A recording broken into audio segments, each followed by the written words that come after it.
Shalom everyone. I just want to make a video here. It's called Mercy or Torture. Now this is particularly to do with the prodigal son and how mercy is taught in scripture and how the Watchtower views mercy. First, most of us who know the Bible, we know the story of the prodigal son. He wanted his inheritance divided up, and he took that and he went off from his father and lived a bad lifestyle for a while. He ran out of money, got destitute. So what happened was he found himself destitute. He's like, well, maybe I'll return to my father. Maybe he'll hire me back as a hired hand, not having the position he had before. So he goes back, and the father's home, and he sees the son coming from afar. So he immediately said, go and put a ring on his finger and put shoes on his feet and have the best bull, the fattened bull, slaughtered. And he went out and he ran to his son to greet him. And of course he wanted to be hired back as just a lowly worker, but that's not what the father did. He greeted him back with all his love and all his mercy and restored him. So that's a basic, the story of the prodigal son. We don't really need to get more into that. So now let's go into mercy of the Watchtower.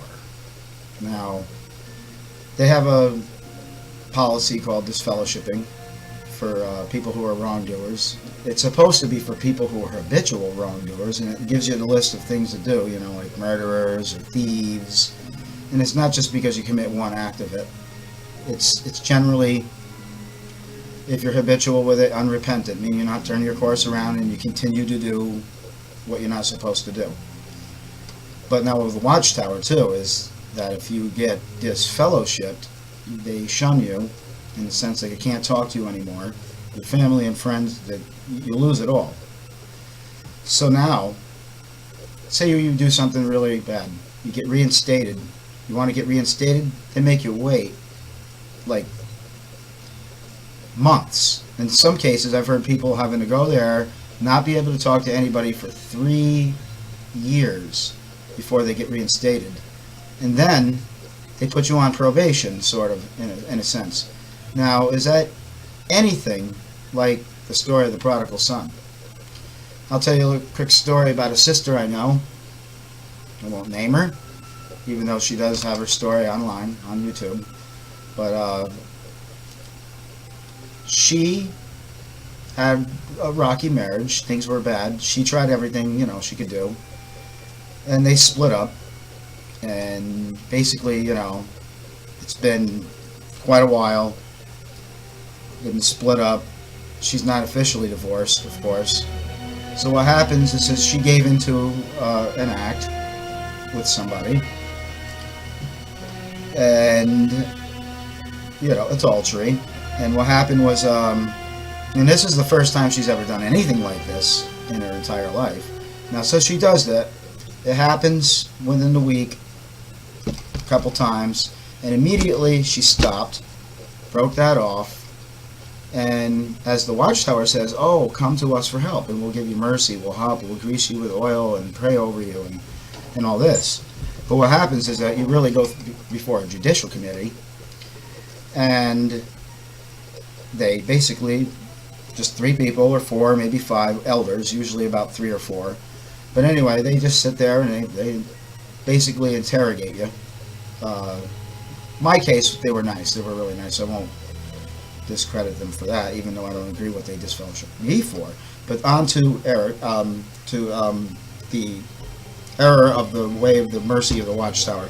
What happened is that she immediately went to the elders, confessed, and asked, for help. So what happened is they bring her before this judicial committee. They interrogated her for 3 hours, and on top of that, not only did she just, all right, yes, I committed adultery. These guys want to ask the details. Where did he touch you? What did they do? It's like, excuse me, that's none of your business. I committed adultery. I am confessing my sin. can you please help me? I only did it once in my life, even though it was a 2-incident thing, right? We're within a few days of each other, but she went immediately for help. She wasn't caught and forced to go confess. She confessed on her own. So after 3 hours of interrogation and asking where you want to be touched and going round and round and getting her really angry, they decide to disfellowship her. And that means no more friends, your family can't talk to anymore. And if you want to go back, you're going to have to go through months, if not, maybe in her case, for years of going to every single meeting and doing everything they want you to do just so you can get the mercy. And then even like I said before, if you were to be reinstated, you're still like on a probation period. They got their eye on you, you know. And it's just ridiculous, I think. This is not the mercy that Yahushua HaMashiach or Jesus Christ showed or told in the story of the prodigal son. And the thing is that so many people know these policies are bad. I mean, I've heard, well, this particular case, this sister, all the girls in her congregation are on antidepressants. They say, I was disfellowshipped for just smoking marijuana. But if you go to a medical doctor, they'll allow you to be on antidepressants. Just messing people's minds up. Trying to give this false... Basically, they're proving that they have this form of godly devotion, but prove totally false to its power. What kind of mercy is that? Is that mercy or torture? I think it's torture. So, in that story, I could just hope that, you know, we all know that we go directly to the Father, and when you go to Him for forgiveness, He welcomes you back. One other little incident: they have a form for people. They want to do this metropolitan witnessing.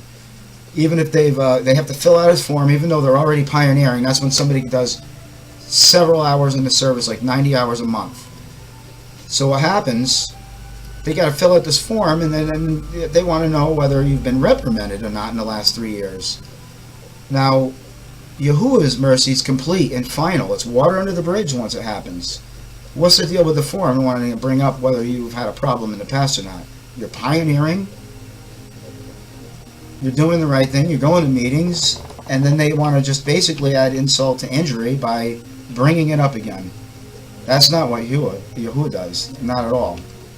So, it's just sad that so many people have gone through this, and several people have committed suicide over it, unfortunately. So, it's really sad to see that they just trample the mercy of our Creator, because He's not the big monster that everybody thinks He is. He has His laws. He's not going to tolerate things in the new kingdom, but He knows everybody's circumstances, and He welcomes you back with open arms when you try to change your course. So, that's mercy according to Scripture. Mercy according to Watchtower, torture. Anyway, I'm going to end this video. Shalom.